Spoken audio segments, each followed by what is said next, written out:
how to get like option on WhatsApp status.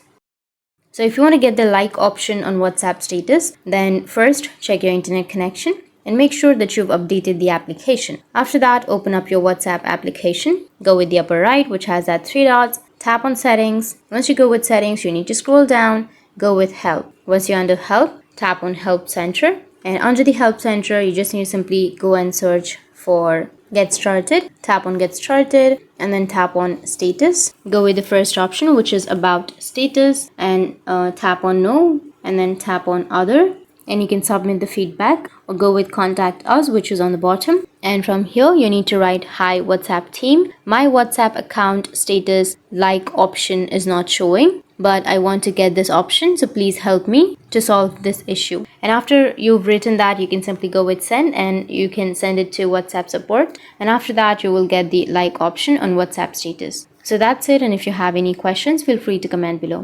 Thanks for watching.